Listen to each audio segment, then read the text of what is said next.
meeting to order. This is a regular session of the Berners Township Board of Education. And we've already had our salute to the flag. So can we have a roll call? Mr. Byrne? Here. Mrs. Swart? Here. Mrs. Brad? Here. Dr. Duncan? Here. Mr. Fry? Here. Mrs. McCune? Mrs. Richmond? Here. Mrs. Shaw? Here. Mrs. Wooldridge? Here. Mr. Marcaro? Here. Madam President? Next, we're up to the statement of public notice. So this is a regular meeting of the Board of Education of Berners Township. And I wanted to let you guys know the meeting is being recorded. We welcome input from the public. There are 2 times during regular meetings that the public is invited to speak.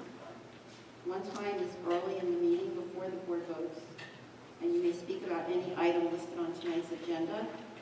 And then towards the end of the meeting, there is another public forum to address any topic. When you approach the microphone, please state your name and address and sign in. Please understand that our public forums are not structured as question and answer sessions, but rather they are offered as opportunities to share your thoughts with the board. Board responses to public comment will be addressed during board forum or during committee reports. The next item is the student representative. I'd just like to first apologize for being a little missing in action at the last couple of meetings. I had surgery on my left knee, so I had physical therapy every Monday, so I wasn't able to attend the meetings. At Ridge, over the past month and a half, obviously the football season ended in November, and now the basketball season has picked up, which has been really fun for the students, especially the seniors, to attend. In terms of student government, we finally got the water bottles in. I know I talked about this briefly before. I forgot to bring mine today, but at the next meeting, I'll bring mine. So we bought 250, and we haven't counted how many we sold yet, but I think we sold around 150, and we're trying to get rid of the rest at Ridge's Got Talent and Mr. Ridge in the future. In terms of Mr. Ridge and Ridge's Got Talent, we're already in the preparation steps for those, especially Ridge's Got Talent, which is in late March, I believe. So that's typically the junior fundraiser, but obviously the seniors and underclassmen are helping me out to get that organized and getting the word spread so we have good attendance. We're starting Pennies for Patients on Wednesday, and that's just, there's a small box that goes into each room, and basically it's just to raise money and send it to a charity organization for patients at hospitals, I believe. Other than that, not much is happening. Oh, we met the student government, the school government, met with the Berners High School government to get more ideas with Spirit in terms of Spirit and fundraisers and stuff like that, which was very informative and fun, and other representatives from other schools.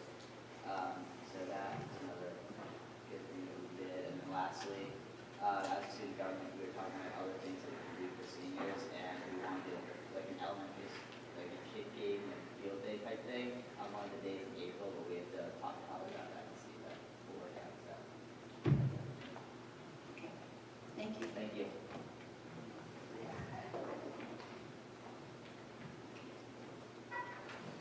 We're up to the superintendent's report. So we need a motion for the first 2 items. Yeah. Second? Robin, thank you. And roll call.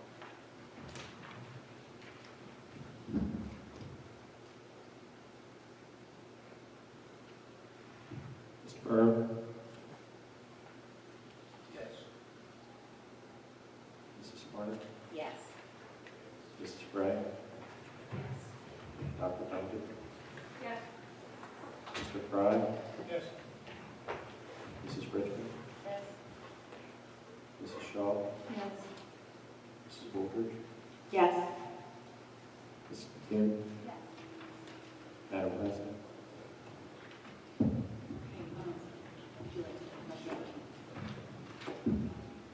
Okay, so one of the things we've talked about the last couple months at our board meetings is whether or not we might be able to do some staff recognition at board meetings.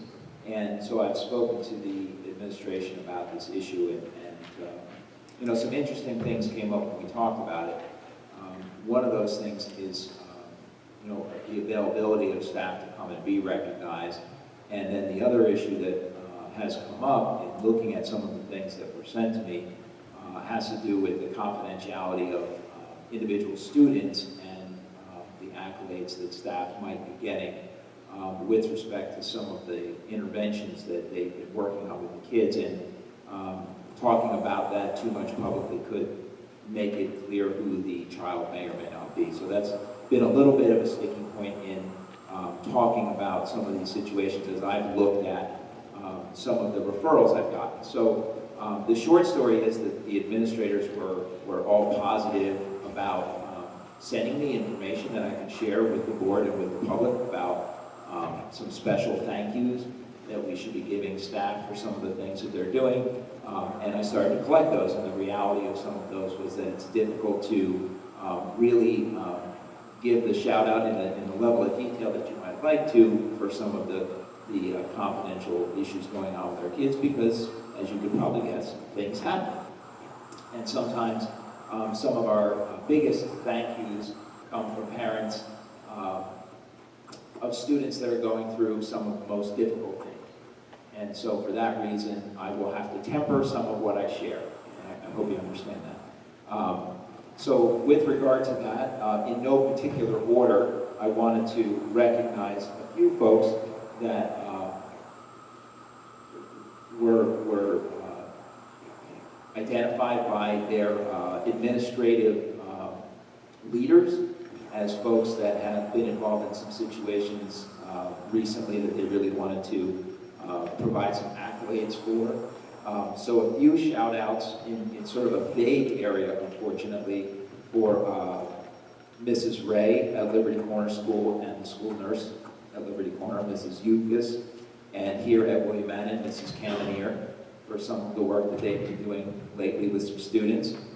And then I can be a little bit more specific about an email that I got from Mrs. Hudock, who shared with me that she had two teachers that have been giving up their 7th period prep period for the whole school year so far, at least, to help students get tutoring in 8th grade math and algebra.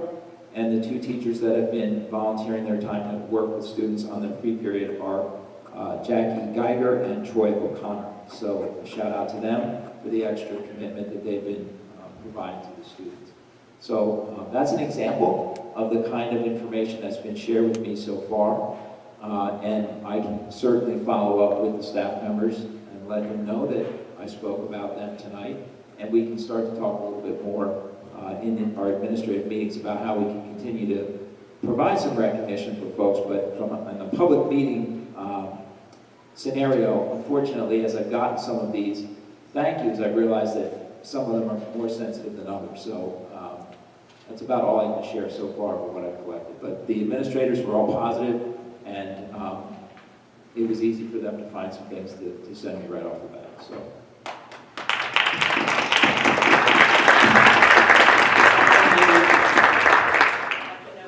Yeah. I will. I'll follow up with each of them with an email tomorrow. Thank you, Mr. Marcarian. Sure. The other item I had in superintendent's report was a little kind of public information message, if you will, about QSAC, which is the Quality Single Accountability Continuum.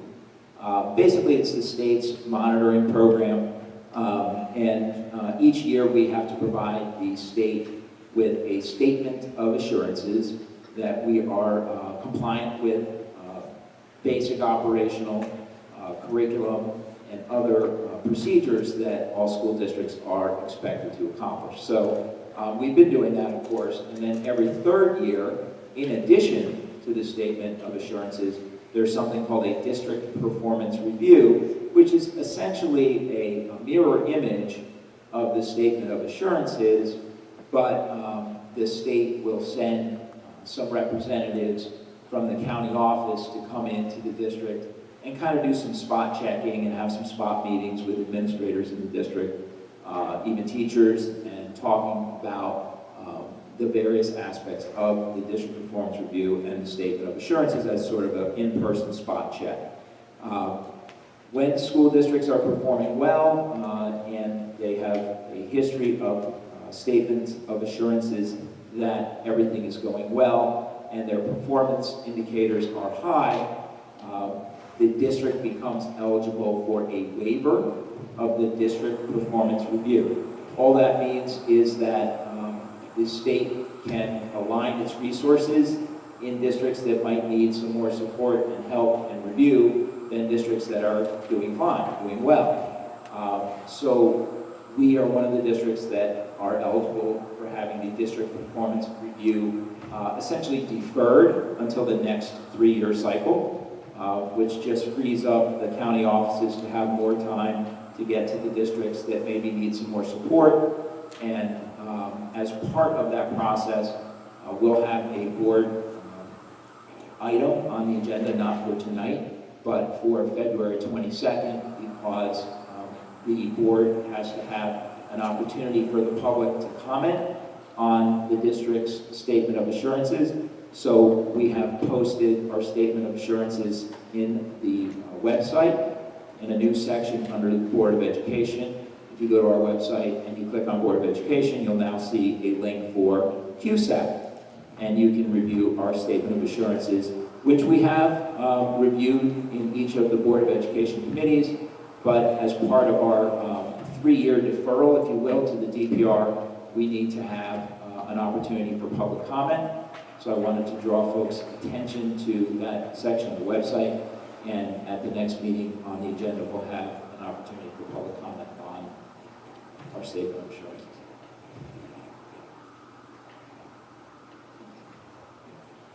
Thank you, Mr. Martharian. So we are up to public comment on agenda items. If anyone has comments, please come to the front and sign in.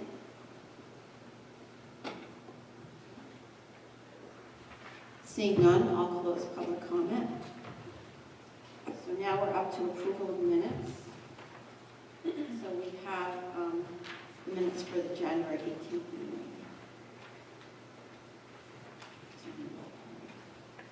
So I need a roll call, please. Oh, a motion, sorry. Can I have a motion? Robin and Beth, sorry.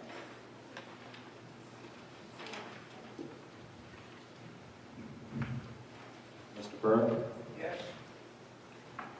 Mrs. Sparta? Yes. Mrs. Gray? Dr. Dunton? The January 18th minutes, we have executive session and regular session.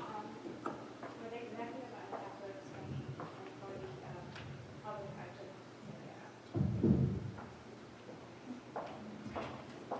say Mr. Fry? Yes. Mrs. Richmond? yes. Mrs. Shaw? Yes. Mrs. Wolford? Yes. Mrs. McHugh? Madam President? Okay, we're up to committee reports, and the first one is finance. Can I have a motion? Robin? Next, second. Karen?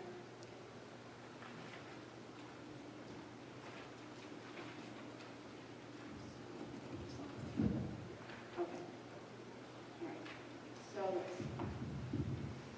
the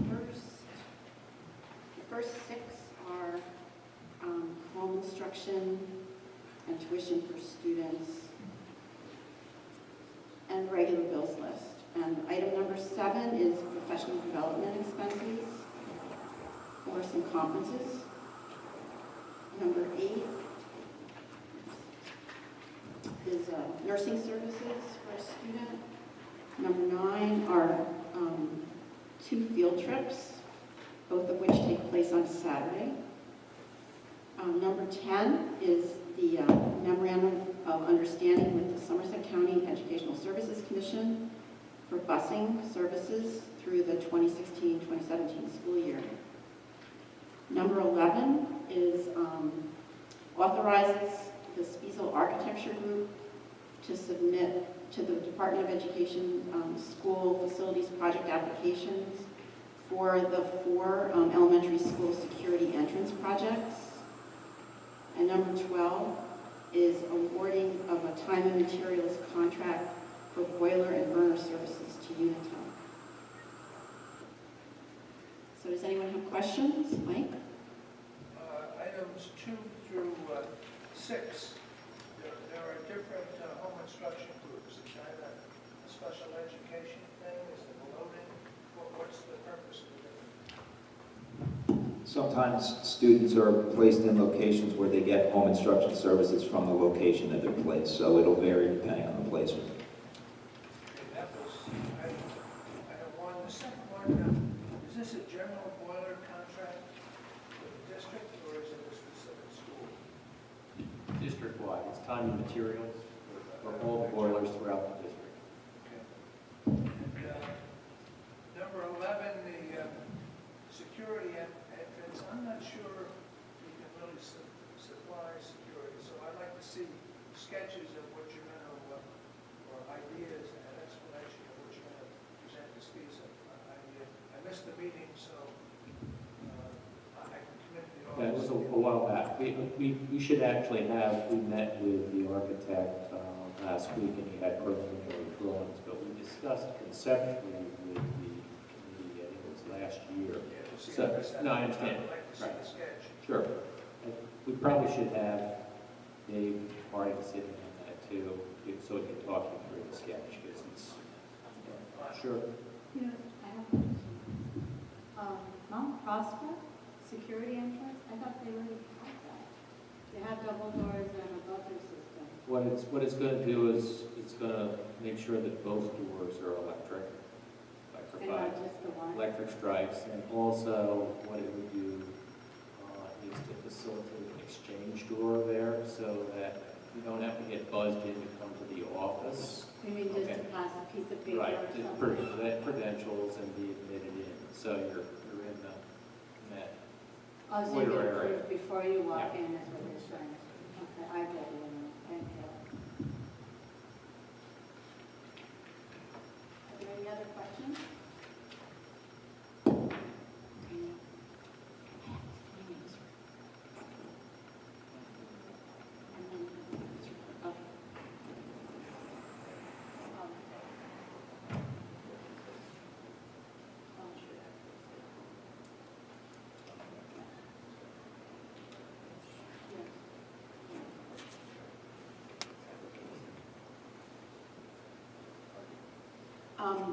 We have a correction to the name of the architecture group. It should be Corinne Architecture Group. And number 11, right, yeah. Okay. So will everyone consent to that change? Yes?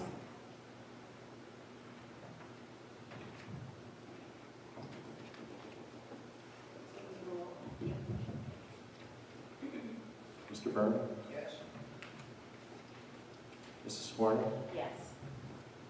Mrs. Gray? Yes. Dr. Duncan? Yes. Mr. Fry? Yes. Mrs. Richmond? Yes. Mrs. Shaw? Yes. Mrs. Woolridge? Yes. Mrs. McFeely? Madam President? So I have a Finance Committee report from our January 20th meeting.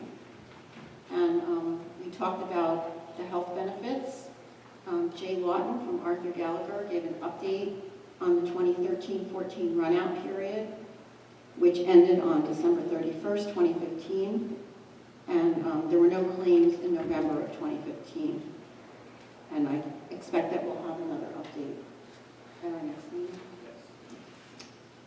The district experienced a significant increase in the cost of employee health benefits in 2015-16, and another substantial increase is expected for 2016-17. The next item was a preliminary budget overview for 2016-17.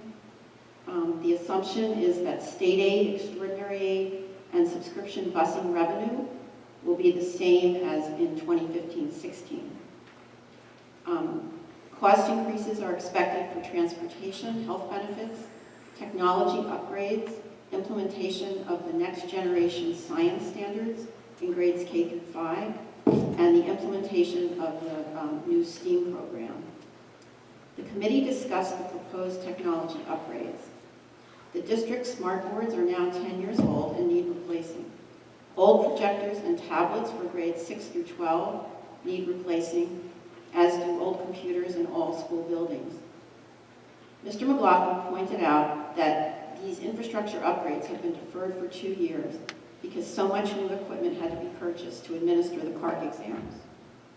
New science materials are needed to implement the next generation science standards in the elementary grades starting in 2016-17, and new equipment is needed for the STEAM programs at Ridge and William Annan.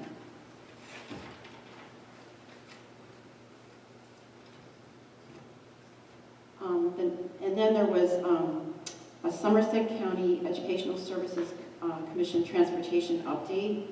And since that time, we've approved the memorandum of agreement between our school district and Somerset County Educational Services Commission, and the Somerset County Ed Services Commission Board also approved the agreement. And then let's see. As far as the busing survey, Mr. Markarian received about 150 responses to the survey about interest in waiving bus seats, mostly from parents of Bridge students. So this doesn't look like a viable option to reduce transportation costs. And we expect to receive more information about Ridge cafeteria upgrades for the rotating drop schedule, hopefully by the end of this month.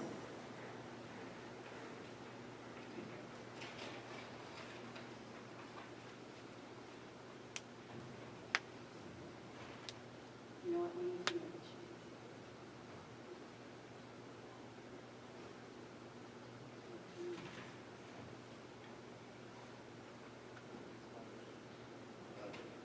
Sorry about that.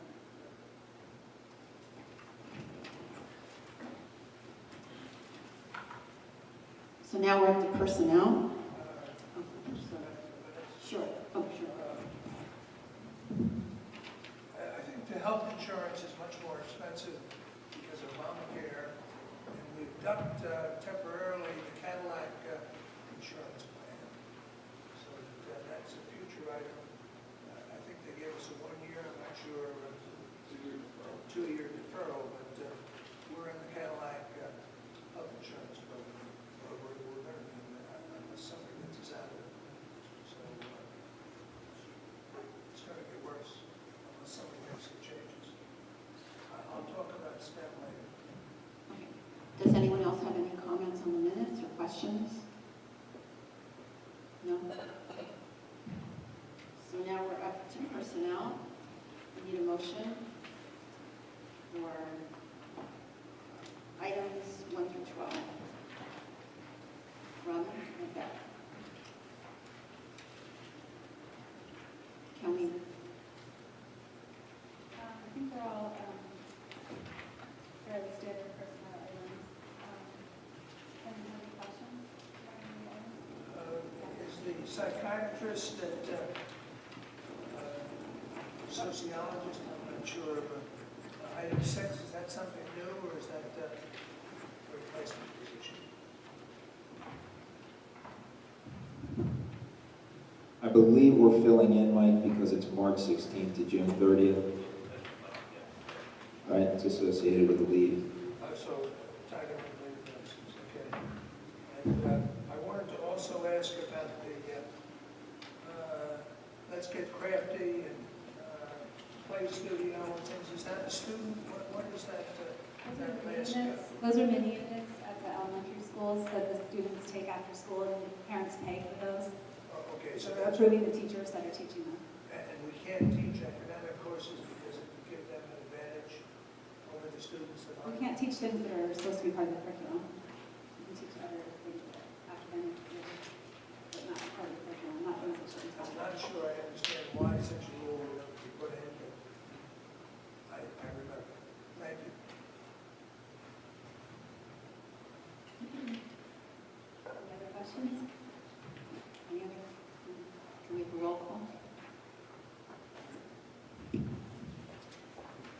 Byrne? Yes. Mrs. Smart? Yes. Mrs. Gray? Yes. Dr. Duncan? Yes. Mr. Fry? Yes. Mrs. Richmond? Yes. Mrs. Shaw? Yes. Mrs. Woolridge? Yes. Mrs. McHugh? Yes.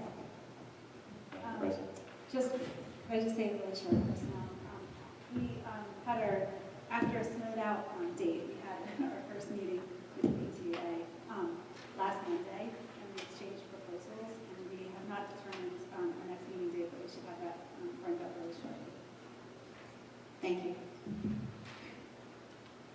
Okay, so we're up to curriculum, and we need a motion for item number 1. Karen? And Karen.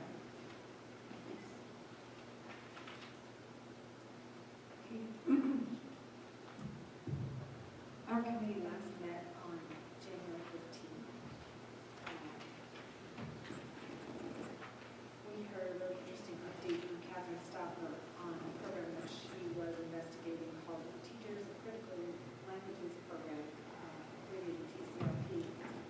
This program provides funding for eligible school districts, and there's an application process to it, to bring Arabic and Chinese language teachers to American elementary and secondary schools. After some fairly extensive research, she determined that she feels at this time it's not quite right for our school district. She'd like to get the Mandarin program up and running and then perhaps reconsider in the future. There was an interesting handout there in the minutes if anyone is interested or has any questions. Just a couple of highlights.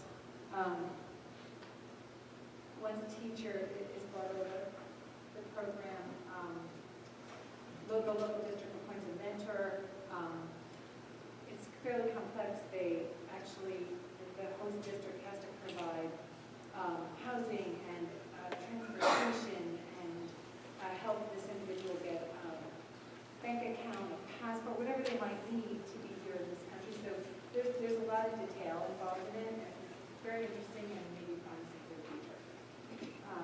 Catherine also shared with us that at the 8th grade academic planning night earlier in January, there was some parent feedback expressing concern about the fact that right now we are offering 2 courses in American Sign Language, which may not meet the requirements of some college application processes for admissions. So she was just bringing it to our attention. There was no further detail. And she also shared that in February we have a visiting geometry teacher coming to us from Uruguay, and she'll be spending time over the course of 2 weeks with She's here. oh, so it's actually you. Welcome. So at Ridge and Lambs and at the Board of Ed meeting. This will be really brief because Mr. Markarian already touched on it, but Dr. Heinemann brought to the committee's attention the statement of assurances that we mentioned earlier. And I guess everyone's going to have an opportunity to get a closer look at that. That's part of the QSAC process. And then we spent some time discussing the curriculum committee goals. First, by touching on last year's goals and determining whether or not they were met, or whether they need to be tabled, or whether they would just carry on. So we agreed that the number 1 goal from last year is kind of a constant: systematically monitor the relationship between standards, curriculum, instruction, and assessment, and grades. So that will stay. And then there was some discussion about some of the others. The elementary world language program review is still underway, and so that will also remain. As will assisting with high school administrative team in designing a schedule that will increase instructional time, which continues to be done, as Linda mentioned a little while ago. The question is whether the cafeteria space can be provided that. And number 4 was the STEM program, which has been designed and is ready to go, and I understand the interviews for this week, and I think the students have been identified. So then we discussed some possible new goals for this year. One of the committee members expressed interest in seeing a broader, perhaps nationwide comparison of high-achieving comprehensive high schools. concern is that New Jersey-specific comparisons are too narrow, and that we would benefit from comparing ourselves to the best in the nation to see what more we can do in our district. After considerable discussion, Dr. Hyman suggested maybe this isn't a committee goal, but that perhaps Ms. Shavis could take a look on a smaller scale in sort of a regional snapshot of the same high-performance sports. One other suggestion was brought to light regarding concerns about the primary grades in social studies and science instruction and how much time is spent, or actually how little time it seems is spent on it. So there was much discussion regarding this topic and our youngest students and what is developmentally appropriate, and I think this discussion will continue. One last change, our item is that we had a change of course, name change, pardon me. At Rich High School, scheduled study hall has become structured study hall, and this is available specifically to special education students. Maria Menzinger explained that this better reflects the actual content of the course. Our next meeting is scheduled for this Friday. Anybody have questions? So we need a roll call on the change in course title from scheduled study hall to structured study. Mr. Byrne? I'm going to vote no, just because I don't necessarily agree with just name changes. Mrs. Smart? I'm going to vote yes. I like name changes when they're appropriate. Mrs. Gray? I'm also going to vote yes. Dr. Benson? Yes. Mr. Fry? Yes. Mrs. Richmond? Yes. Mrs. Shaw? Yes. Mrs. Wolfridge? Yes. Mrs. McCune? Yes. Madam President? Okay, we're up to policy. Policy committee met today, not have minutes, but we did discuss one policy and one regulation, and we have 12 policies, some of regulation that we will be ready for second reading at our next board meeting. Are there any questions? Okay, we're up to advocacy now. Advocacy met on the very first, and we introduced Rhonda to the group. This was the first meeting, and the first meeting as a board member, so that was exciting. We talked about the snow day, the snow days, I should say, and commended the township for doing such a wonderful job plowing our town, and especially the schools, and getting us all up and ready and running for Wednesday, January 27th. They did a really good job helping us with that. It was also noted that Mr. McCarrian's letter that he sent out talking about the update of the school and the anticipation of opening on time was appreciated, and that parents also appreciated the advanced notice that the schools were going to close on. We also talked about the poor attendance that we've noticed at the district curriculum forums. As of late, we tried to brainstorm some ideas on how to get people more excited and just even to communicate that they were being at the different schools. And the PTO presidents really, they're trying really hard. They're sending out flyers and they're sending out notices. But we asked them, or they asked us actually, to see if there was a way to get a flyer from Dr. Heinemann or the supervisors, whoever's presenting, so that they can send it out in their newsletters or minutes and just blast it out to everybody so that they're aware of it. It doesn't have to be fancy. Cedar Hill, the PTO also is having a meeting on March 1st at 7 p.m. at Cedar Hill School Cafeteria, and they're inviting everyone in the district to come.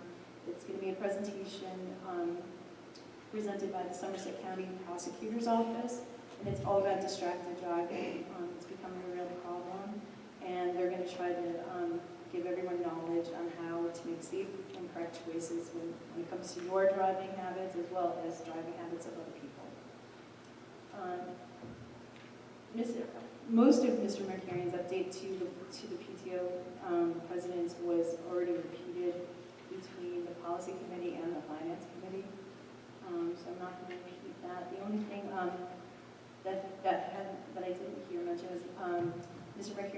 Mrs. Hudock is working on a grant to help fund the STEM project at One Million. And then afterward, the committee met to just briefly talk about park and what it's going to look like this year for us with the park testing. Obviously, the district is going to comply with the law and administer the park test. And we're talking about just drafting another letter about park testing in the spring. But we're going to talk about that in more detail. And we recommended that policy committee also talk about certain things related to park. Does anyone have any questions?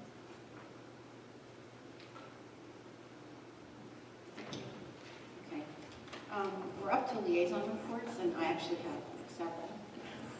So the first one is the Municipal Alliance, met February 2nd, and I just wanted to update you on some upcoming events. They're having a prescription medicine drive drop drive Saturday, March 19th from 10 a.m. to 1 p.m. at the Bernards Township Police Department. And this is for safe disposal of prescription drugs. They're planning another Out of the Mouths of Teens program the week of April 18th. It's in the planning stages now, and it's going to be different from last year in terms of, the actual presentation. A couple of upcoming PTO meetings were announced at the Municipal Alliance meeting. The Ridge PTO is having a meeting March 16th at 7 p.m., and the topic is teen safety and driving. And William Annan PTO on March 30th at 9:15 in the morning. The Partnership for Drug-Free New Jersey is giving their 1-hour presentation called the 15-Minute Child Break. And it's about emerging drug trends and how to talk to your child about substance abuse. Robin and I attended the January 28th meeting of the Community and Crisis Group, which is working on prevention and education about opiate abuse. They are going to be making a video on the physical, emotional, and social aspects of addiction. And what they're doing is they're going back to the 3 professionals that presented at their January 2015 town hall meeting, and they're going to video them. They have a website that's part of the YMCA website now. They want to expand it, and they need some help. They're planning a fundraiser for April 21st. They are planning an educational event for fall 2016. It's in the very early planning stages. And then the other thing they mentioned is they would like to do Project Purple, which is an initiative from Chris Herron's foundation. And I looked it up, and the concept is actually quite similar to what our RAD group does now, because it's students who pledge to be substance-free. And the Project Purple does offer some grants for a substance-free after-prom party, and they have some scholarship opportunities as well. And then the Somerset County Ed Services Commission Board met on February 4th, and they approved the memorandum of agreement between Bernards Township Board of Ed and the Somerset County Ed Services Commission for the bus transportation. And they're working very hard to increase enrollment at their Career Center. They've done presentations in Bridgewater, Franklin Township, and Hillsborough, and are scheduled to present in North Plainfield and Somerville. And Mr. Dunsavage is also working to attract more bus drivers, and he's trying to set up a job fair with the Somerset County Freeholders and the Chamber of Commerce. So now, Sure. I happen to be speaking to, I know there's an issue with the bus drivers, and I happen to be speaking to somebody in our town, and the people who drive the snowplows have the same license that the bus drivers need. So if they wanted to work for a few hours extra, they could help run some of our routes. Just a thought. yeah, I'll pass it along. But I just found out that they have the same licenses, and he's encouraging more people to do Right. it. So if they work for our district, it could be not a full-time with no benefits type of thing. Something we want to reach out to the extra drivers. Okay, thank you. Any other questions or comments? Okay. So now we're up to public comment on other than agenda items. If anyone has public comment, come up and sign in and state your name and address.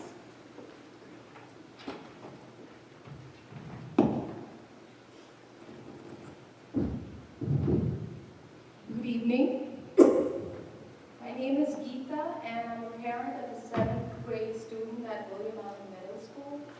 And I'm here today because I'm one of those parents who missed out on the information that was sent out about the STEM program for middle school students. So I have two things that I wanted you to consider. One is whether the school district has considered and compared the way that communication is sent out to parents in our school district versus other school districts in New Jersey. You know, to ensure that no parent is left behind in getting critical information about their child's education. Are there any comparative surveys, anything that's done by the school? That's my first question.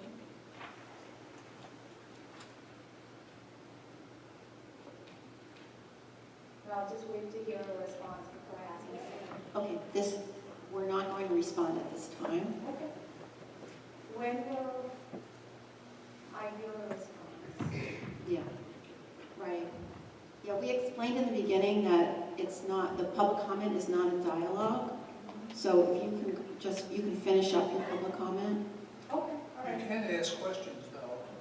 And We'll yeah. try and answer when the public questions are done. Right. Okay, so I'll be quick then. My second question is, I had, and again, you know, you can tell me whether this is something I need to talk one-on-one with, you know, whoever within the school district.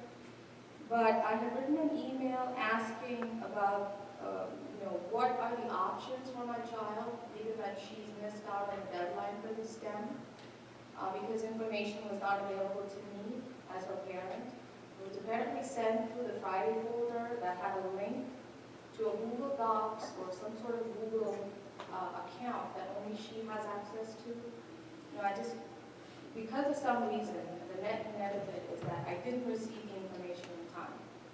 So I wrote an email to Dr. Heineman, who I was told was, you know, is the head of the STEM program last Thursday, and I haven't received a response yet. So what's the best way to communicate to, you know, somebody like that within the school district moving forward? Thank you.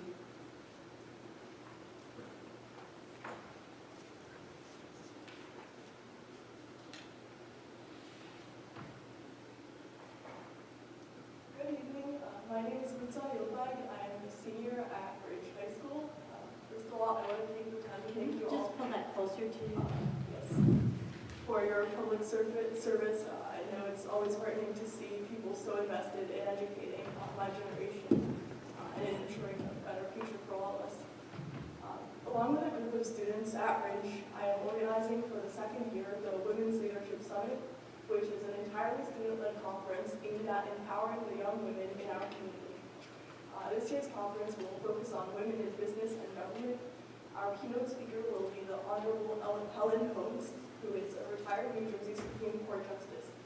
Other speakers will include Assemblywoman Nancy Munoz, who is the New Jersey Assembly Deputy Minority Leader, and who is the Assemblywoman from our district. Speakers will also include Judith Petit, who is the CFO of Skyline Steel, which is a multinational corporation, as well as Leslie Falvo, who is the Senior Director of Investor Relations at Johnson & Johnson. Last year's event garnered significant media attention, as well as attendees from outside of our district. We had over 100 attendees overall. And I would like to take this opportunity to invite you all to attend this event. It will take place on March 5th this year from 12:30 to 4 p.m. at the Ridge High School Performing Arts Center. And we would be greatly honored if you could take the time out of your schedules to attend.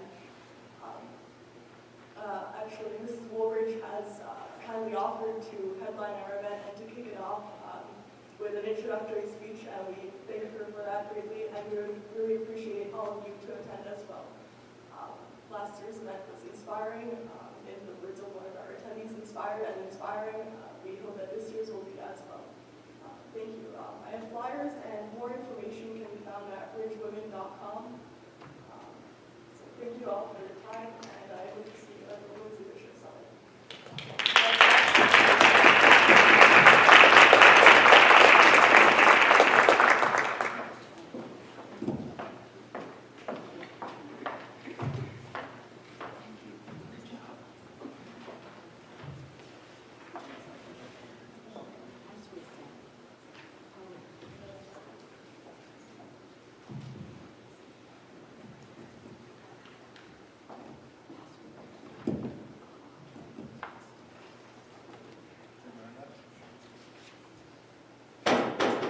Good evening. My name is Mary Wong, and I live at 28 Van Court, Lorraine, in Ridge.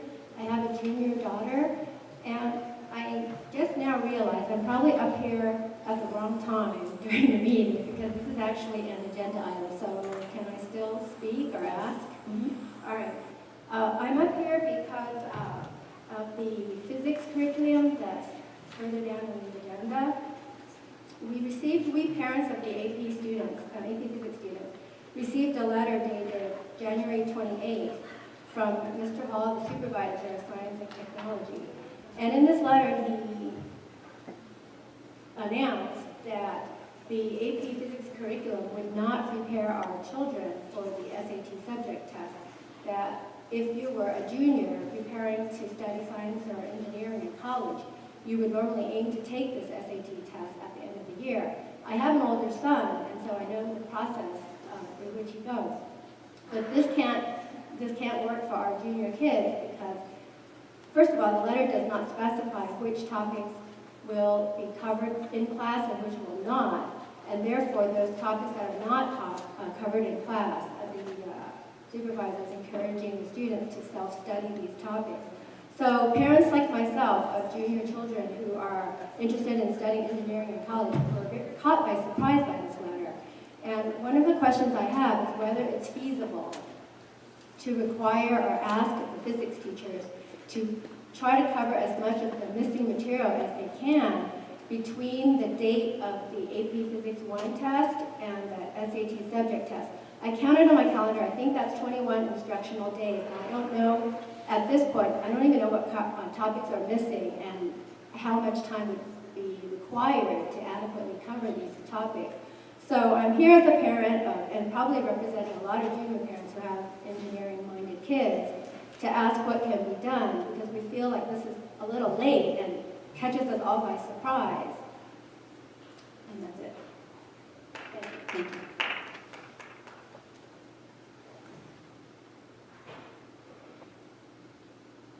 Does anyone else have public comments?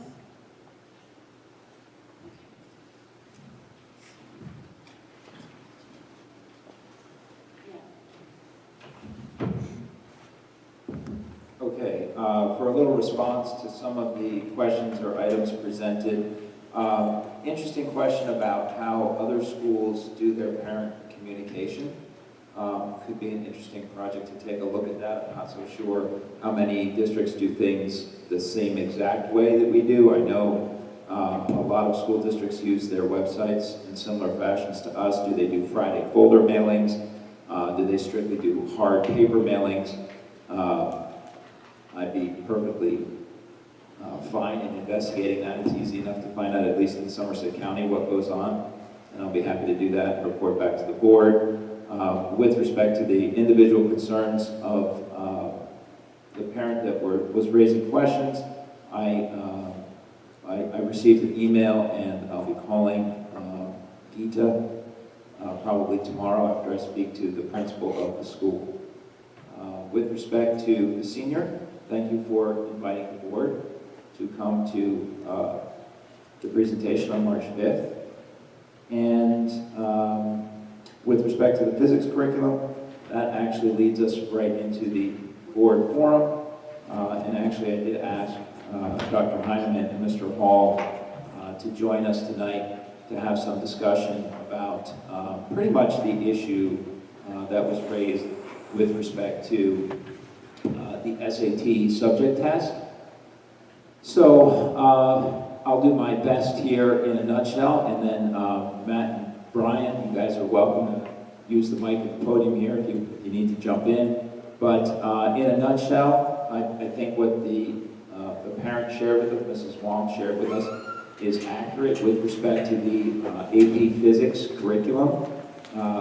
The B course that we used to teach going back to the 13-14 school year, where the students would cover content for 2 physics AP tests, coincidentally would cover what was necessary for the SAT subject test. And I've been getting lots of schooling from Matt and Brian, so you guys just shout out if I mess anything up. But the basic gist of it is that the SAT subject test in physics, by default, the students were more or less prepared for just by taking all of the AP content from the Physics B course, because taking the Physics B course and preparing for both of those physics tests would, by default, cover everything that they might need to know for the SAT subject test. The issue that has come up is that the College Board has changed, essentially. There is no Physics B course anymore. There are 2 physics courses. And what we tried to do in the 14-15 school year in response to the change in curriculum from the College Board was to see if we in Berners Township could maintain getting all of this content done still within the same time allotment that we had for the Physics B course. And candidly, it just hasn't worked. And that is why this letter went out in January. And you know, we're now in a position where we don't have as much time to get all of that work done. So what we're talking about are some options to address this question: how can we prepare students that need the SAT subject test? We're unanimous in our discussions in the district about trying to find a way to do that for the students. We certainly want to do that for the students. One of the ideas that we've talked about was the same one that Mrs. Wong shared, was the notion of, you know, how can we use time between the AP exam in May and the SAT subject test in June.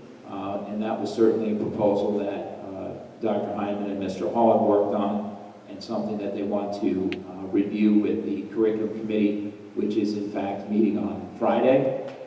So I know that that's going to be a topic of the curriculum committee agenda on Friday as to how we can try to accomplish that. And obviously, we would need to follow up with some communication with parents with respect to this year.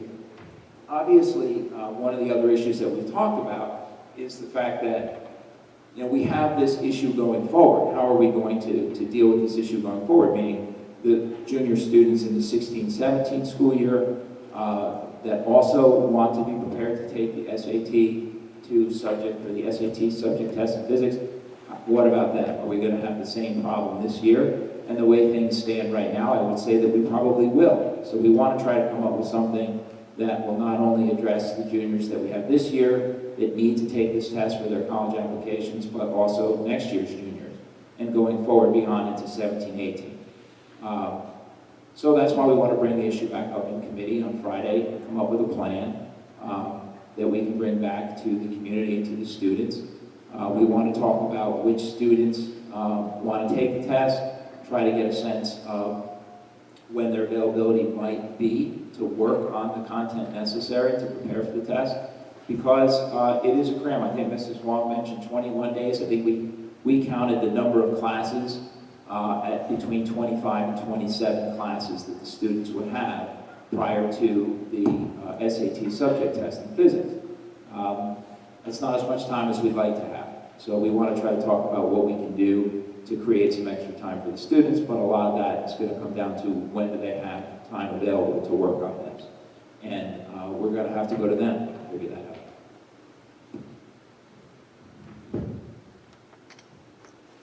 Okay, does anyone want to make comments or questions on this topic?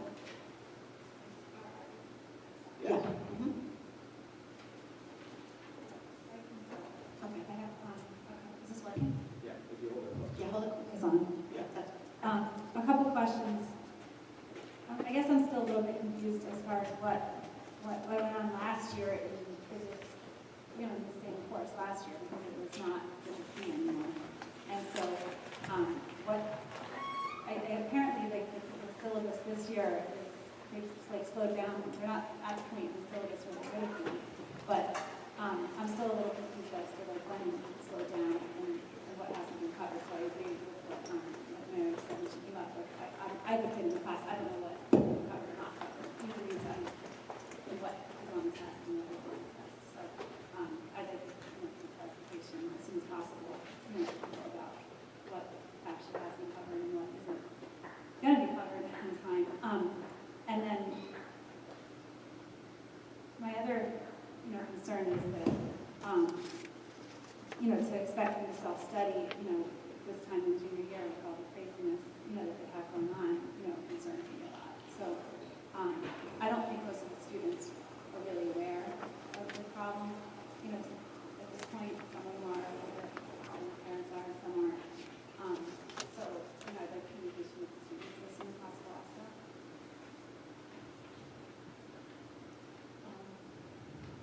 I have a lot of thoughts about this. I've already spoken to many of the people one-on-one already. But first of all, Physics B was changed to Part 1 and 2 last year. There was a transition year, and there was only 1 year of data point. And I just looked up the scores.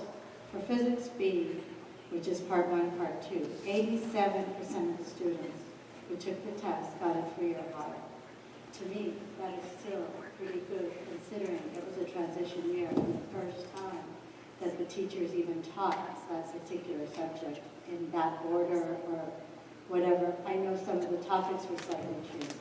So I believe changing it midway, and these results and scores were available over the summer. So changing it midway through the school year now. I was unfortunately out of the country for 4 weeks, and then I had a death in the family.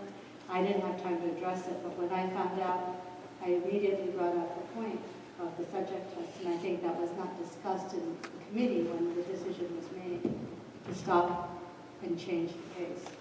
So I believe that's being addressed, and I appreciate that. However, we as a board should not be changing courses midway through the school year without doing a little bit more work. So that in itself is a future, let's be careful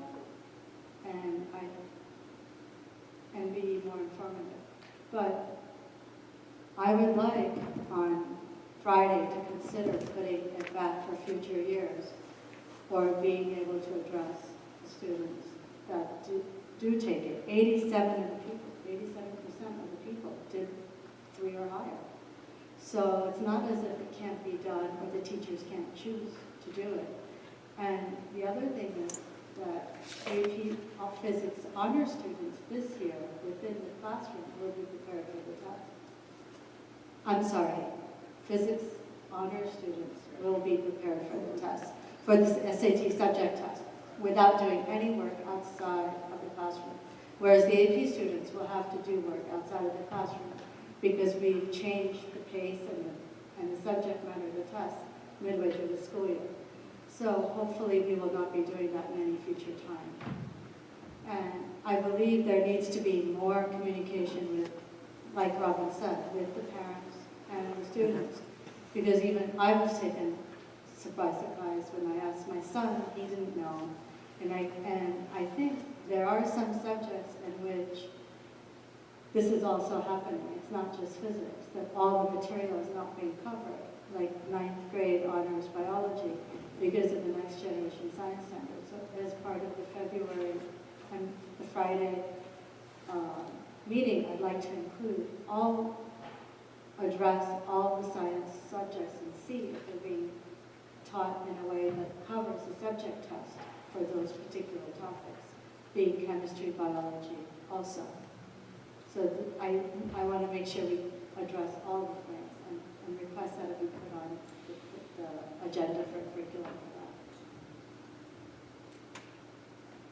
Mrs. Shaw? 87%, is that for the test 1 or is that for both 1 and 2? I only have what's on the Ridge profile. according to this, it says Physics B, which wasn't even really taught. It's because it's the year before. Looking at the profile of the junior class, It says scores for 2015. it was 76% of the classes.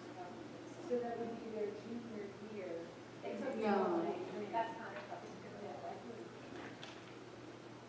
But if you look at the post-secondary report for last fall, this is where Where is that? It's Is that on- 76%. it's on the board that website. I'll look right now. Physics 2 was 76%. Say that again? Physics 2 was 76%. And Physics 1? I don't have that in front of me. So when you look at the profile, it's that graduating class. Okay, so it's 87% graduated, but Physics 2 was, you said No, so 70. you're looking at 2 years before, so then 1 year before. original Physics B. So it was, that's what made no sense to me, so that now makes Physics sense. 1 was higher. But Physics 1, Physics 2, what were the different percentages? Physics 1 was higher. I can look it up real quick. Physics Could 2 you was please, if you don't in the mind? 80s, I believe. Is it? And this was 87 For Physics 1. for Physics 2 1. was 76. So I just think it was a transition year, and we didn't need to do anything. We could have figured and repaced the class. So I was Well, wondering- I think the feedback of the teachers that taught the course would be different. And that's, One teacher. and we respect the feedback that we got from the teachers, and I think that's important. And we have 2 teachers teaching it now, and we're listening to the feedback of both. So you know, it's not like willy-nilly we just said, we're just not going to do this. You have to listen to what you're able to do and what the teachers believe you're able to do and how well they feel like things went in the prior year as well. And I think those things contributed to the conversation in the curriculum committee to say that this isn't working. And we knew that when we rolled the dice in 14-15, we didn't know how well it was going to work. And so, you know, I don't know, Matt or Brian, if you guys want to speak to some of the legwork that you guys have looked at in terms of what other districts are doing and how many other districts are trying to cram both the 1 and the 2 into the same time allotment that they have when they were teaching Physics B.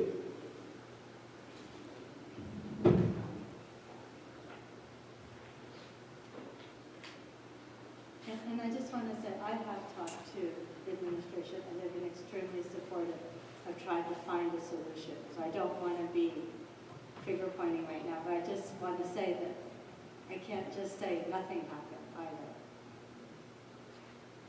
Just to jump in real quick, I'll let Mr. Hall talk about kind of the background, but I don't want us to dwell on the fact this wasn't just staff members saying the kids weren't as successful as we'd like on a test last year. This is staff members saying the students are not being successful in class at the pace we're going at all. So it was not simply staff members looking to pump up an AP score in subsequent years. It was really a more holistic look at the way the students were performing. So just to not kind of, you know, roll that issue as the only issue as to why we made a change. Right, and also the fact that there is a spirit that the College Board was trying to create in making a change to the way the course was delivered to try to make the course better.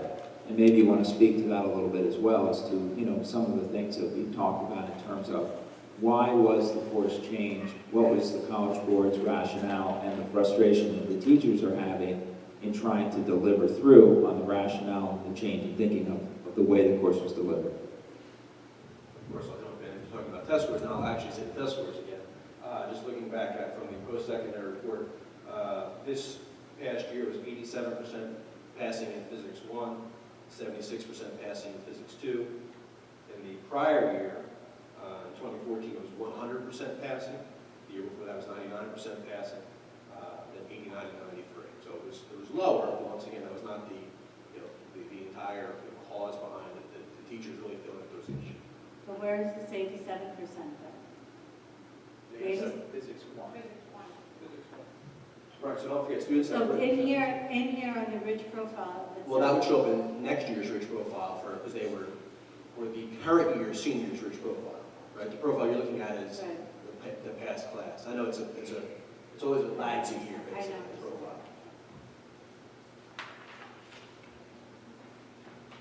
Good evening, everybody. So I reached out to colleagues around the state in various high schools, and the consensus is that it is not possible to teach both AP Physics 1 and AP Physics 2 in the same, in a single one-year course. So if we're going to be truly teaching the course in covering the curriculum as presented by the College Board in the spirit in which it's supposed to be taught, that's the conundrum that we're in. So last year, we weren't sure about that. There were different schools that were trying some different configurations, some combined single-year configurations. And the consensus seems to be that unless there's a block schedule, that's the only place I've been able to find schools still teaching it all in one course. They're doing a block schedule, first block, AP Physics 1, second block, AP Physics 2. So this is sort of a unique situation for us, and it was evolving. So don't forget that we planned for this year's courses before we got the AP scores back. Right? Those came over the summer, and the students did their scheduling last year about this time. So, there is a lag there. And so the decision that was made this year was really, it wasn't presented, it wasn't intended, obviously, to create a stressful situation for students or families. It was, we have an issue, and we need to do something about it. And so, really, it was the AP Physics 2 content was not able to be addressed within the same year. So this is a problem that's unique to physics, because physics is our only science course where the AP course is the first year course. And so the SAT subject matter test presents sort of an interesting conundrum for us, right? Because the College Board controls both of these tests, but they're not aligned with one another. So the AP curriculum is not aligned to what's covered in the SAT. And from the College Board's position, that's because the SAT subject matter test is intended to predict readiness for a college level course. And the AP 1 and AP 2 test and course is intended to be that college level course. So the design is not to support the predictor, it's to say here we have this, it's a college level course. So that's where we're really trying to figure out how to sort of meet the needs of the students as far as the AP. I don't know what it is. Yeah, it's like we have a robotic woodpecker or something. I'm not sure what it is. So anyway, over the weekend, I reached out to folks in 16 different school districts around the state over the weekend, and between myself and Joey and Shadis and Brian, and none of those school districts have AP Physics 1 and 2 taught in the same course. And their AP Physics courses do not support the SAT subject matter test. So we're looking for a situation. There's no solution that we can just go and copy from a school that's doing this. So we've been working on identifying what's the best way to support the students. So at this point, it's an evolving situation, and we hope to have a plan. We do have some options to discuss at the board curriculum committee meeting on Friday, and then we will communicate that plan to families once the details have been established. But as Nick mentioned, this came out of concerns that were brought to me by the teachers of the course. We have two teachers teaching the course. Both of them have taught the AP Physics B program previously, and now are teaching the AP Physics 1 and 2 program. And so they come and said, hey, we're going through this, and the pace is not appropriate for what we're trying to do with the students, and it's really just not doing a great job of promoting the type of acquisition of knowledge and depth of knowledge that we're intending to do. So that's where we are. Was any parent complaining that it was too hard for their child? Were parents complaining? That it was too hard for their child? Did any students complain that it was really hard for them? To me or to the teachers? To you? I mean, Does I'm not anybody sure come that's to say, this is too hard for my kid? slow down the pace? I'm not sure that's we have folks all the time who say, hey, this is too hard, this is not hard enough. That's not really a terrific barometer for judging the appropriateness of a case. So let's just talk about trying to fix it as a board. How do we want to try, do we want to try and find a way? I'm sorry, you want to? Yeah, I wanted to just work on it. I didn't say anything that, so the first point I wanted to make was that I'm not sure if I heard correctly, but there was a point of confusion, I think, when Mr. Markari made his remarks, because he was referring back to the old AP Physics B curriculum, and that's only one exam. So you can kind of imply that there were 2 exams for that, but that's the Physics C, which is the calculus-based physics that's offered to the seniors. That has So 2 we're going from two 3 to exams. 4, ultimately 3 to 4. AP If you cover all exams, right. The courses that we're offering right now cover 4 exams. Right. So that was one thing. The other point that I want to stress that Preeti brought up was that we now have an AP level course, which is attracts the top achieving students, and it's not preparing them for subject tests, which a student who's interested in engineering and is high achieving in that is likely to sign up for the AP level course, and that is precisely the student who needs the SAT physics subject test, because programs in many of the colleges really demand that test, and there's no other opportunity to take it except in June of their junior year after they've finished. So I think that in the past, we have offered our students certain opportunities which we don't want to regress from.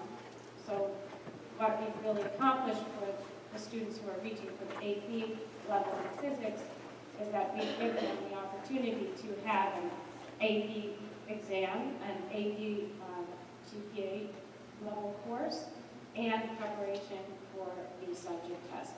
So I believe in our goals going forward that we have been doing a wonderful job, and we can't be subject to the vagaries of the College Board. We have wonderful staff here to work on curriculum, and I think that it's possible to cover the material for AP Physics 1 and prepare students for the subject test. And I could be wrong because I'm not teaching the class, but I think as a goal, we should try to cover that as we have covered in the past, despite what the AP has done. I think there's some overlap between AP Physics 2 and AP Physics C. So I think we've created some confusion now as to whether AP Physics 2 is also a prerequisite for AP Physics C. I think the parent community is confused about that, and for scheduling going forward next year, we need to clarify that. But I really think that what we really need to define right now is what our goals are for this top-level physics class. We offer many levels of physics instruction already, and this top-level physics class is the one that attracts, future engineers and future physics majors. And their needs are very specific and defined, and they include the SAT subject test. So to add some numbers to what you just stated in one of the questions, Michelle brought up earlier, how much of the AP Physics 1 curriculum is aligned to the SAT subject matter test, and the percentage is approximately 40%. So the AP Physics 1 course covers approximately 40% of what's covered on the SAT subject matter test, which leaves 60% then, which would need to be covered during those approximately 25 additional periods. So that's the challenge. And so if we look at AP Physics 1 and AP Physics 2 together, that's 2 years, that would cover almost all of what's on the SAT subject matter test. So that's what we're trying. That's the challenge we're trying to solve currently. any thought about that maybe we've slowed down more than necessary? Is there a middle ground where we can cover not all of AP Physics 1 and 2 in 1 year, which clearly appears to be impossible, but, you know, to cover AP Physics 1 and more of the SAT subject matter. So not necessarily not reaching the point of moving towards that other matter until after the AP test, but, you know. Right, and so there was a lot of ways, if you think about what we were trying to do, we're talking about putting in 4 AP tests and a subject test in the 2 years of physics for high school. And I think Mr. Hall mentioned the idea of, you know, we talk about student stress and what we're putting students through. If you provide opportunities, is it the right opportunity for the right student? And I think that's a crucial piece of the puzzle that we don't want to miss out on. That if we're talking about, you're right, some of the top achieving students taking these courses, that is true. But we also have to remember that historically, only about 1/3 of the population of that class sits for the subject test, right? So do we have a responsibility to prepare those students who are able and desire to do that? I think absolutely. We have to find a way to make that fit together. But at the same time, just because we don't have necessarily, I mean, Ms. Shaw asked the question of, has a parent complained about it? I don't think it's appropriate that we wait for a squeaky wheel to make a good decision. I think the other 2/3 of the students who are in this course, we're looking for, you know, the honest interpretation of the College Board's AP Physics course. AP Physics 1 deserves to have the opportunity to take that course as intended by the College Board and be well prepared for the test. And so the goal really is to try to meet the needs of both of those populations of students, in my opinion.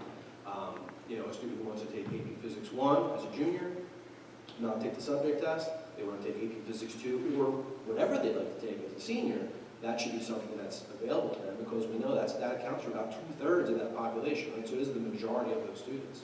That other third of students, like you said, are applying to an engineering school where they require, or an Ivy League school that requires perhaps a subject test and they want to take that. Can we have a mechanism where we look at the curriculum and make the alterations that would get them maybe very close, right? Because if you get 40% from AP Physics 1, you layer in some more materials, you accelerate it. Maybe that's a possibility. So there are a lot of ways we can handle that as an issue, but I think I don't want to just leave behind the 2/3 of students that we don't necessarily, we're not advocating for right now. So I'll step up as an advocate for those students that I think we don't want to forget them. They have the right to take an AP Physics 1 course as the College Board intended it. So I want to make sure as we address the problem, we're thinking about both of those populations. But I do think if we put our heads together, I think we can come up with a good plan to do well. Also, this year, that's not, you know, who enrolled in this class. They thought they were enrolling in AP Physics 1/AP Physics 2, and now it's been turned in the middle of the year into AP Physics 1 for them. So I'm advocating for the kids who started a class that they thought was something else than what it's turned out to be. Yeah, I don't disagree. I just don't want to, you know, if you make a promise and you find out that it's just not realistic or feasible, or perhaps even harmful to some people to carry out the promise, I think, you know, we'd be foolish just to say, well, we said it, we should just do it, without making some concessions to both groups. So do we help those kids out who really want to push themselves and be prepared? Absolutely, we should find a way to do that. But do we not want to forget the students who said, I'm just, you know, I'm going to take this AP Physics course, and that's fine. I don't really need everything layered in, and I'm okay with, you know, the pace being more realistic. I think that's okay as well. But this year, they signed up to take AP Physics 1 and AP Physics 2 exams. So they're not getting that none of them are getting that second exam. So I don't think, you know, this particular year, I don't think you're pushing them beyond what they signed up for by reducing it to AP Physics 1 and not layering it. Right. Well, I would argue that we're trying to make this, they're, you know, teenagers, and we're trying to make a decision that is appropriate for them, even though they might not know what they're signing up for with the new version of the course. This has not been an easy transition, right? The College Board did this to us. This is not something we opted to do. They dissolved Physics B. It just doesn't exist anymore. So how do we make our program exist in this new world? It was more complicated than we thought. We really had high hopes that we'd really be able to put it all together. But really, the way they're, and Mr. Hall alluded to it, the method of science instruction is different. It's just not simply, you know, here's the topic, practice this equation, here's a couple of practice problems, okay, we can move on to the next topic, is really intent to, really the national push of trying to get a narrower yet deeper curriculum. And that causes issues because the subject test is really a very broad and shallow look, because it's meant to be a preparedness course, right, a high school level course. So it's a challenge, it's a challenge. Obviously, we have some challenges for this year. I hope in your curriculum meeting that you think about, we would like to have the philosophy that every child or every student would have the potential to take as many courses or whatever courses they would like in the direction that they would like to go in college. So I would ask if you would look into, you had mentioned that Mr. All mentioned the only time that, the only school he saw that really prepared this 1 and 2 was block schedule back to back. Would you consider 2 courses in their junior year that seniors could also take? So in other words, there would be a Physics 1 class, Physics 2 class. Obviously, they might have to drop something else if they wanted to take both in that junior year to be covered. In the Physics 2 class, which covers about half or 60% of the material, these students, if they wanted to go from junior year to senior year and take the Physics C, they might have to take, or might want to take, depending on how it works this year, to take the Physics 2 and Physics C at the same time. The other option, or the other potential, is there are some physics students who go into physics and they are kind of afraid of that AP level, so they take honors. Well, the honors courses covers more than what Physics 1 covers now. So there would be an option for honors students to take that Physics 2 class also. So you could get another group of students who might be willing to take that, and that could be for juniors or seniors. So if you might consider that, I would appreciate that. I was just going to say, obviously the colleges must be aware of this problem. So has anybody reached out to any of the engineering schools to see how they feel, especially if we're saying that so much has to be self-taught for the SAT exam? We've reached out, Ms. Shadis has reached out to the colleges, and actually Mike Gilmore has done some research, not directly with employees of the college, but what's posted on their websites and things like that. A lot of what we're finding, to be honest, is that there is a lag in what the colleges are looking for, because last year was the first year of these new tests. So they haven't seen many students in the new paradigm. And so I imagine that the colleges will be adapting as well, but they're going to be adapting after we have to, right? So that complicates the situation a bit there. And the other complication that's come up quite often is the fact that this all has to happen before the end of the junior year in order for the students to take these tests to go into their college packets. And so, what are we talking about at this point? I looked at Rutgers University Engineering, University of Michigan, Tufts, and Georgia Tech. If you're going into the engineering college, they won't take the AP credit for Part 1 and Part 2 because it's algebra based. They'll only take the credit for AP Physics C. That's it. So, but you still need to know the knowledge base in AP Physics 1 and 2 to take the subject test. So that's where the students are in a dilemma. And I don't know if the subject matter is taught deep enough from honors physics to jump to APC, AP Physics C. We have had students who have successfully made that transition. It's the exception, not the rule. Yeah, so I still think somehow Physics 1 and Physics 2 need to be, for future years, we have to fix what's going on this year and maybe next year, but going forward. Some of the schools that I heard back from mentioned exactly what Mr. Fry had suggested, that they run EP Physics 1 and 2 concurrently with some success.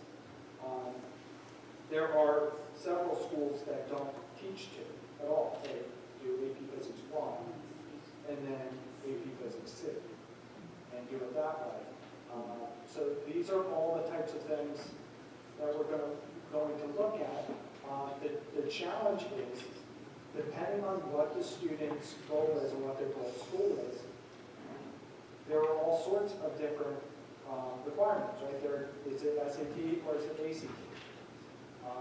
If I'm going into a scientific or a technical major that's not physics or engineering, the school may be looking for AP Physics 1 and 2, but not necessarily C. If I'm going into an engineering major or a physics major, they're going to want to see the calculus base to see.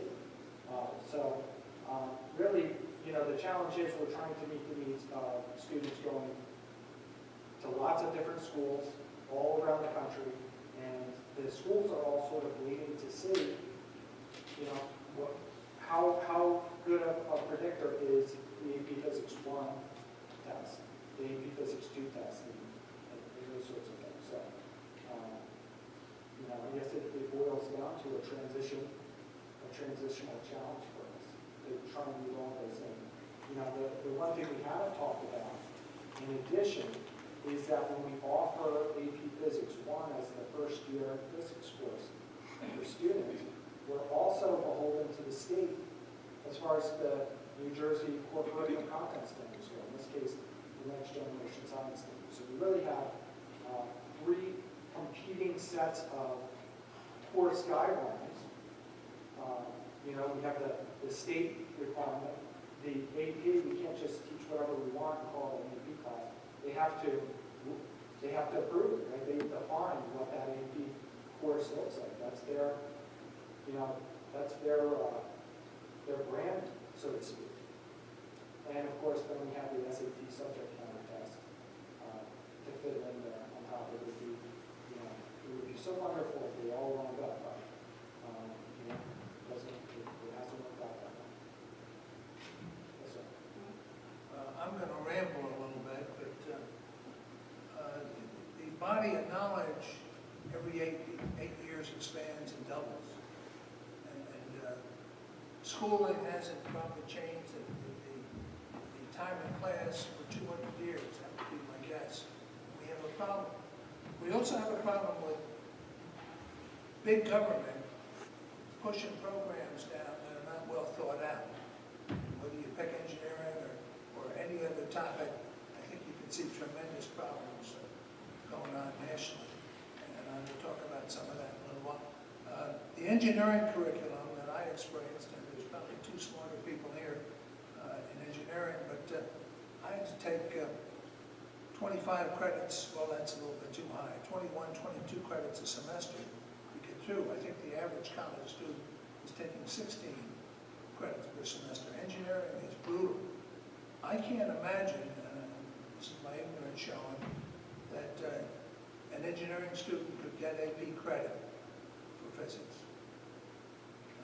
It was 4 semesters, and my gosh, it was a terrible, tough program. So if you're taking AP to try and avoid taking the courses in college, I don't think you're going to get through engineering. I also think if you have a 3 on a physics test in high school, you're not going to get through engineering. It's not a good enough base. Now maybe if you had a poor teacher and a poor program, you might be able to overcome it. But that's not a very good, it's a very, very rigorous program, and theoretical, and it's not memory, it's basically problem solving. And STEM and all these other things, well, you're not going to teach engineering, you may touch upon it, you're not going to teach engineering in high school.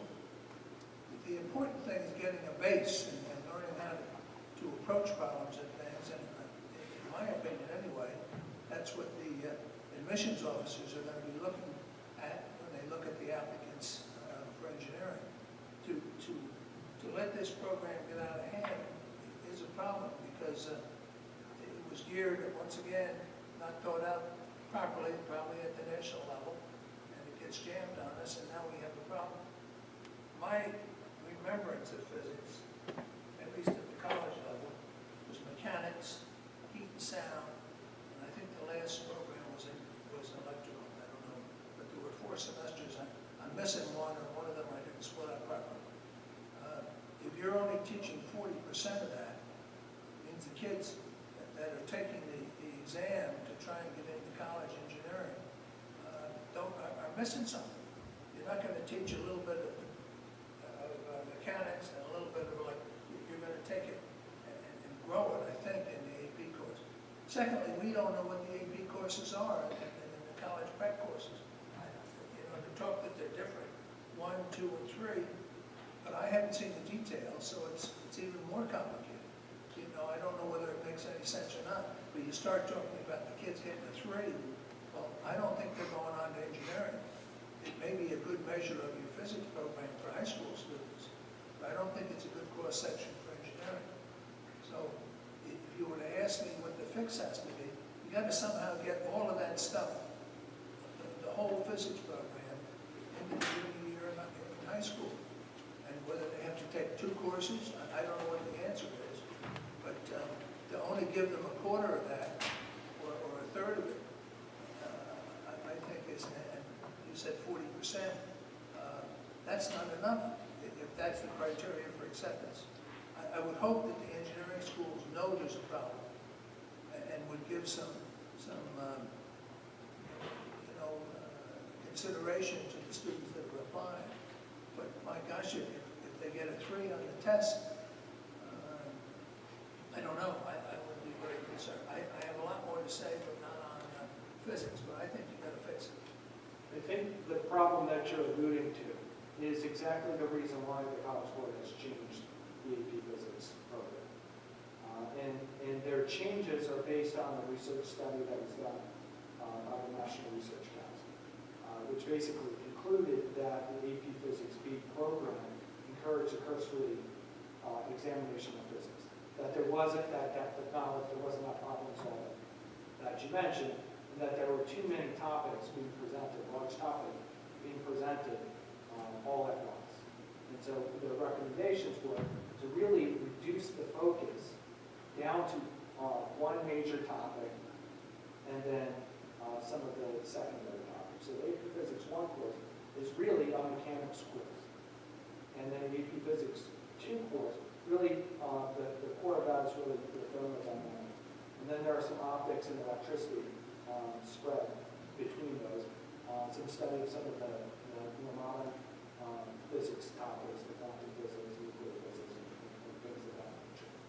But it's intended to, that both courses together are really intended to be, the AP Physics 1 and 2, I'm saying, are intended to be that introductory first-year physics course for college students.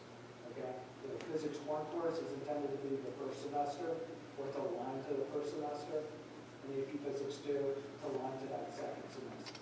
The relationship college to engineering, and the college program, and the engineering program are vastly different. Engineers don't come out of their rooms, or at least my experience. They're studying. Right, most of the college I didn't go to a programs- basketball game to watch it until I was a junior, because we always had problem solving, and you couldn't go to the games. You were studying. And the AP Physics C, the calculus-based course, that's the one that typically the engineering schools are looking at, right? If someone wants to be a biomedical science major, AP Physics 1 and 2 might be the appropriate choice for that student. It depends on the school and what they're looking for. The colleges, they're the ones defining those requirements and those sorts of things. But that's the conundrum here, right? Is how do we do all of these things and prepare students and give them the opportunity to select courses that are going to prepare them to go into the college program that they, that's their goal. I just want to say to Mike that the Physics C is tremendously helpful to engineers, and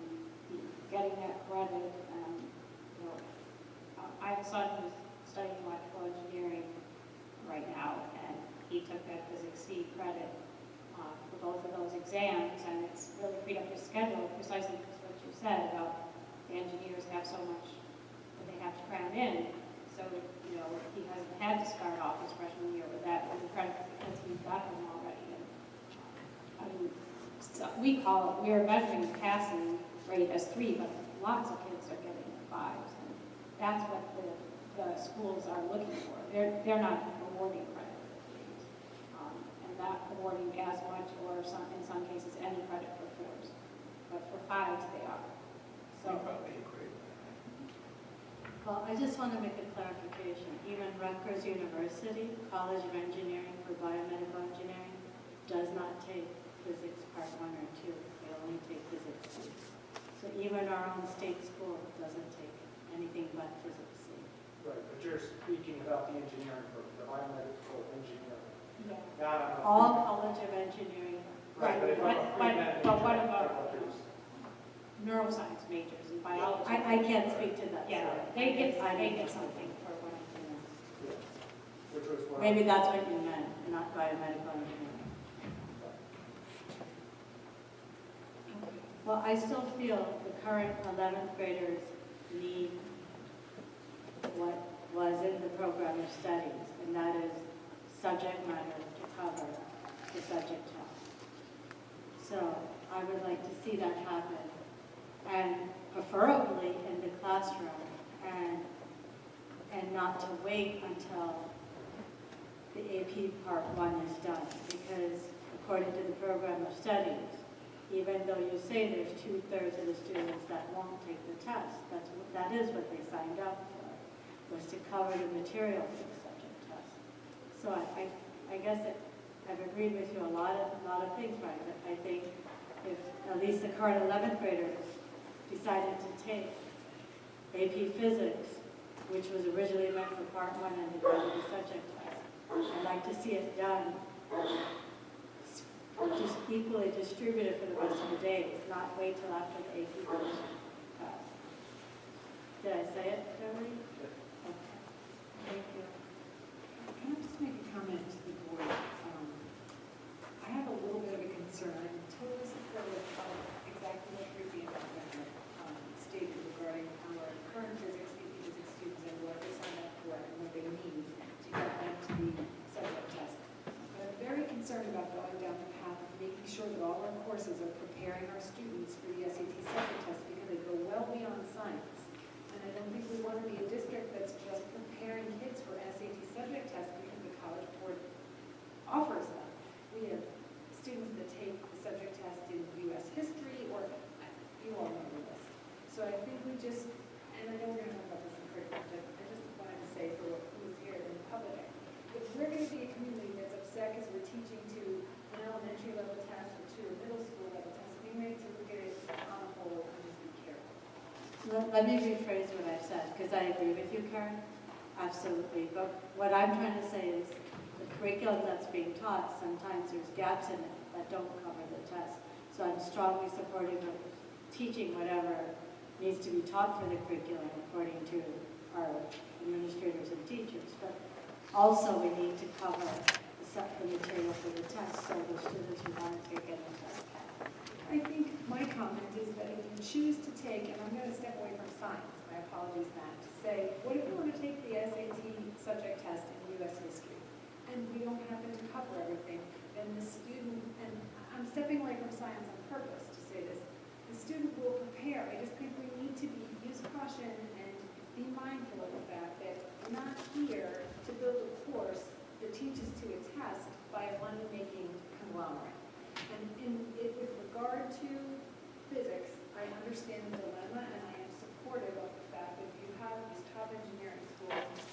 Basically, I mean, it's not a huge list, but they're the cream of the crop that are mandating taking this test. I think we need to provide that.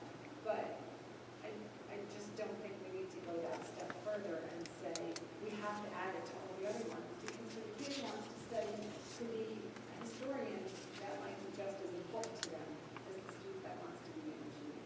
So But if you take the highest level course, like in 9th grade, if you take honors biology, now this is half information, so I don't know how accurate it is, but my understanding is the next generation science standards cover the material that's on the subject test. And there are gaping holes. It's not just a few things that the student can learn on their own. And I think it needs to be addressed. I'd like to see it addressed and see how big the holes are, if there really are holes, and bring that up on the Friday meeting. Well, I think what Karen's saying is that there's not very many colleges that require that you have to take this biology one. So to get into school, you know what I mean? It might look at, some schools say you need to have a couple, and it might look at that you have biology, and it's good. But, so I think it's a little different because with the math level 2 and the physics, I think are the only two specific ones that are required where you have to take that one. I don't know for any examples of, like, I don't know the schools that say you have to take the American history one to get in. You know, it's, if you want to be history major. So I think it's a little bit different. I want to pick up on, I think history, you have to learn history to be a good citizen, not only to be an educated person. And I'm going back to the body of knowledge double. I had a little different topic before we got onto the physics. We take this body of knowledge that's increasing, and I read the paper every day, and I'm just having trouble more and more with the things that I'm reading about. And some of this is politics, and I apologize. But I was taught through history that socialism doesn't work. So it works until you run out of money. And here's a Wall Street Journal article. It says, hey, the young kids don't know what socialism is. I want to come back to the body of knowledge again. It's doubling every 8 years. And we're dropping stuff out of the curriculum to make room for the standard courses. And the school year is the same amount of time, and this body of knowledge is expanding. And they're dropping key parts of our total education. And I don't think the young people are getting a very good education in this country. I want to go one more step. I have a grandchild who's 15. He's taking 2 world languages. And I pick up another article out of the paper. It says, why would you ever take that? You just get the earplug that does the translation for you, and you don't have to worry about it. You just get the right earplug. Well, something has to give, and some courses that were given in the school aren't educational. I think this whole area, that's why I don't care about whether you rename a study hall Thinking Study Hall or Lopen Study Hall or whatever you call it. I'm worried about the body of knowledge, and we're not educating our children. And someone's going to take a broader view. And STEM, yeah, that's a great idea. But you're not going to teach engineering in high school. You may give the kids an orientation to engineering, but you're not going to teach it. It's just not possible. You might be able to touch on some of the subjects, but it has to be built. And the same is true of all of this modern history. What does it mean? Going back to early times and how has mankind progressed? Every day something new. I think they just came out with the moon stones that, my gosh, the Earth and the moon were at 1.1 body because they're made up of the same materials because of the things they brought back from the moon. And somehow the moon spun off, but it was part of the Earth at one point in time because of a collision. But, that's the latest thing. My gosh, you just go on and on and on with this information that's expanding. How do you teach it all? And you start dropping stuff, and some of the stuff you drop, and you have no choice because the school year and the time on task, and then you add in the sports, and even worse. My gosh, we don't want to stress the kids. Well, how are they going to grow in this world? It's expanding so fast. Very complicated job you guys have. So I don't like everything coming down from the federal government. There's too many errors coming down, and I think we as a district, if we want to be one of the better districts, we better do some of that work ourselves and forget this direction from Washington. They're trying to integrate all of the schools, so the city schools are the same as the country schools, and well, guess what? It's never going to work. You don't even have to be a genius to know that's a failed program. So we ought to be looking at Vernon Township and our kids, and how do we give them the best program possible. And it might mean, like this physics thing shows, stepping back from what we're being told and what we're being affected by in Washington. So I didn't mean to go too far, but that was what I was prepared to talk about. So Nick gets to the newspaper article. Does anyone else have any comments on the board forum topic? So I think one of the solutions to help resolve the issue for the current 11th graders may be to have additional instruction outside of the classroom for the students who actually want to take the subject test. I would be supportive of that. I don't know how the other board members feel, but if students want to take the subject test and they're not getting enough instruction in classroom time, could we possibly support teachers teaching outside of the classroom and pay a stipend just for this 1 year, and then have a different solution for future years to come? Is that something we could discuss or give support to the administration, or do you want to wait till the Friday meeting? I see heads waiting for the Friday meeting. Here's my concern, is I just don't want to delay the students getting help. Well, if we're going to take any action on that, it'd be a recommendation and on the agenda for 2 weeks from today.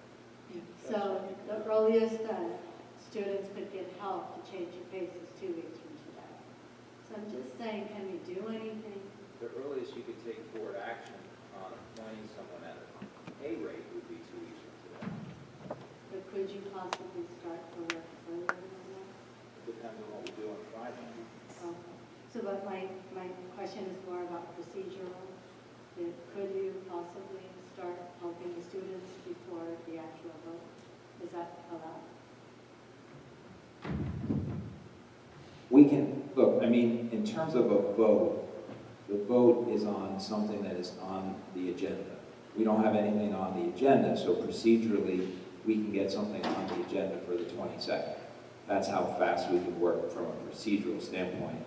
And I think that the curriculum committee would want to take in everything that was shared by the community, by Brian, by Matt, by the rest of the board members, pull that together and focus the conversation on specifically what do they want to come back with as a recommendation to the full board with the input of Brian, myself, and Matt.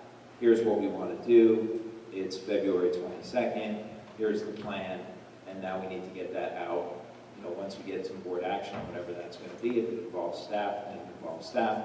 We need some time to talk to staff about that. If there was going to be additional staff, we'd want to talk to anybody, see if they're interested in doing it. It requires posting. There are procedural things that we need to do. And then as soon as those decisions are made, we make that plan known to all of the parents and the students, of course, to make sure that they know what we're doing. But I don't think we can promise that tomorrow we're going to start to do something different. My only concern is I just would like to see the students get help sooner than later. And waiting for a week for a meeting is just delay. I just like to... Well, I think we can start some of the groundwork with the kids to talk to them about who wants to take this test and when are they available to work on it. That would be something that we could do. I don't know if we're going to have it before Friday, but we can start working on that because we need to know if we were going to, maybe that was part of the solution to try to find some extra time to work with the kids. Well, who's available when they're available and who wants to take the test? Let's establish that. And then, if it looks like, well, wow, based on the feedback of the kids and the conversation of the committee, this is what we should try to do, then we'll come back with our recommendation.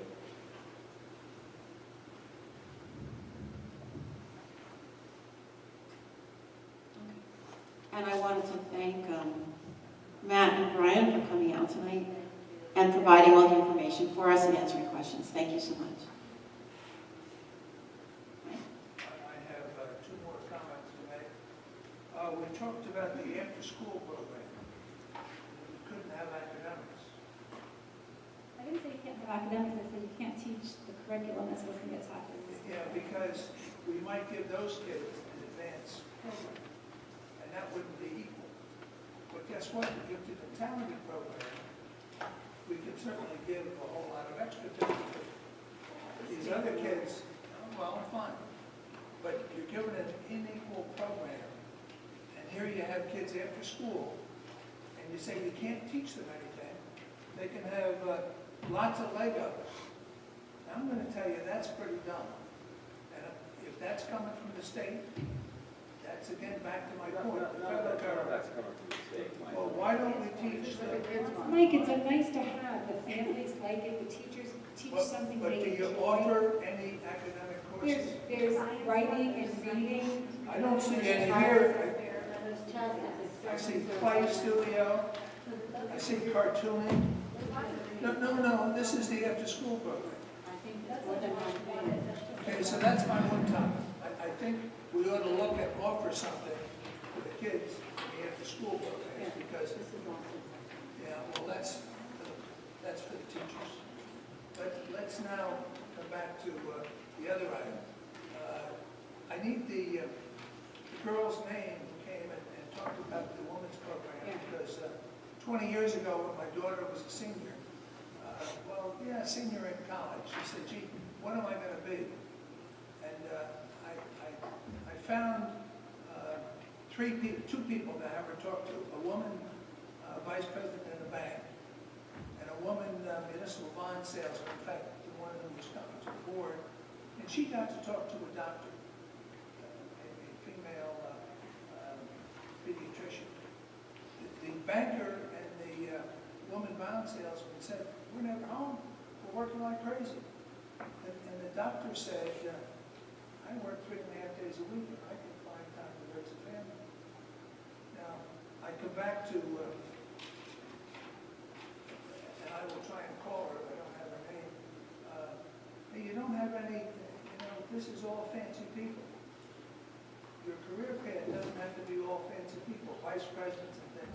There's some other jobs that women can do, and I'm not trying to downplay their contribution.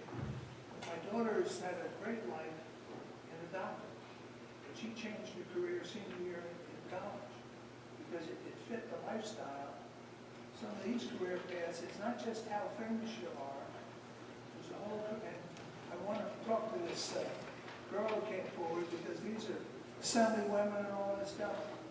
There's some other choices that women have, and I'm not detracting, but I think a doctor is just as important as an assemblywoman, so, and maybe a better fit in life, so. Well, maybe that would be a topic for a future year. I understand, well, that's what I'm going to call once I get her name. The other thing is, this is advertised as a women's leadership summit, not a women's career summit. Well, maybe she ought to change the title as well. You know what, I just have to say, it's few and far between where one of our wonderful students steps up and really takes initiative, and it takes a lot of work to coordinate this agenda and program, and I know she's been working on this for months. Well, that's why I had to call her, but I had to tell you, I tried to do the same thing with my daughter. I got her fancy people, and she said, that was the wrong direction. Just make sure when you talk to her, you tell her you're representing your individual opinion. I will, and I didn't pretend that you guys would agree with me, but I'm going to challenge you.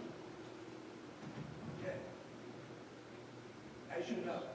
Challenge her, but please don't. Is there anything else for board comment? Okay. We're up to adjournment. Can I have a motion? Karen and Beth, thank you.